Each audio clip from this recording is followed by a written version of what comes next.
Hong Kong President Trump and Kim Jong-un, the leader of North Korea, traded threats this week about the size, location, and potency of their nuclear buttons.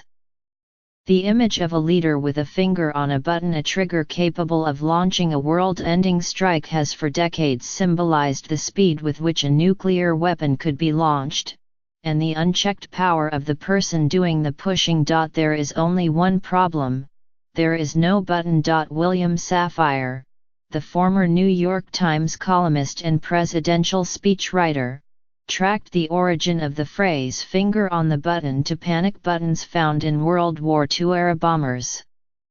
A pilot could ring a bell to signal that other crew members should jump from the plane because it had been damaged extensively. But the buttons were often triggered prematurely or unnecessarily by jittery pilots. The expression is commonly used to mean ready to launch an atomic war, but the writer added in Safire's political dictionary that it is also a scare phrase used in attacking candidates during presidential elections. President Lyndon B. Johnson told Barry M. Goldwater, his Republican opponent in 1964, that a leader must do anything that is honorable to avoid pulling that trigger, mashing that button that will blow up the world.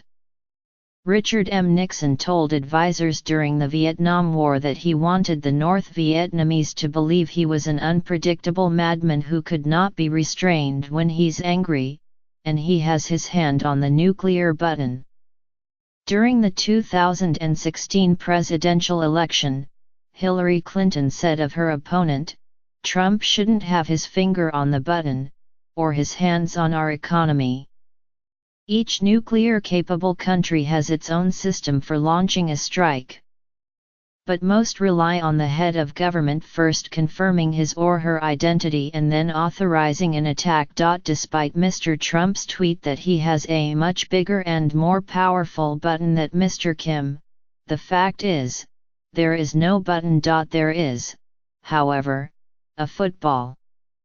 Except the football is actually a briefcase. The 45-pound briefcase, known as the nuclear football, accompanies the president wherever he goes. It is carried at all times by one of 5 military aides, representing each branch of the United States Armed Forces. Inside the case is an instructional guide to carrying out a strike, including a list of locations that can be targeted by the 900 nuclear weapons that make up the American arsenal. The case also includes a radio transceiver and code authenticators. To authorize the attack, the president must first verify his identity by providing a code he is supposed to carry on him at all times. The code, often described as a card, is nicknamed the biscuit. In his 2010 autobiography, Gen. Henry H. Shelton, chairman of the Joint Chiefs of Staff during the final years of Bill Clinton's presidency, wrote that Mr. Clinton had lost the biscuit for several months without informing anyone. "That's a big deal," General Shelton wrote, "a gargantuan deal. The president does not need approval from anyone else, including Congress or the military, to authorize a strike, a decision that might have to be made at a moment's notice." Nevertheless, some politicians have called for more layers of approval. "The longer I'm in the Senate, the more I fear for a major error that somebody makes," Senator Dianne Feinstein, Democrat of California, said in 2016. "One man, the president, is responsible. He makes an error and, who knows, it's Armageddon." Much of North Korea's nuclear program is shrouded in mystery. Mr. Kim, however, is the undisputed ruler of his isolated country. Any decision to initiate an attack would most likely be his alone.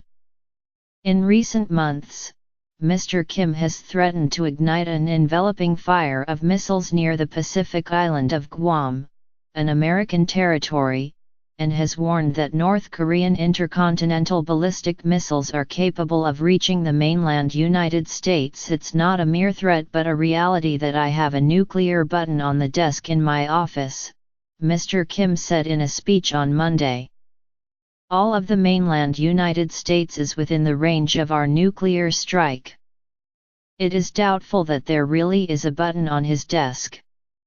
Furthermore, an intercontinental attack from the north probably could not happen in seconds, let alone minutes. The North's longest-range missiles are believed to be powered by liquid rocket fuel.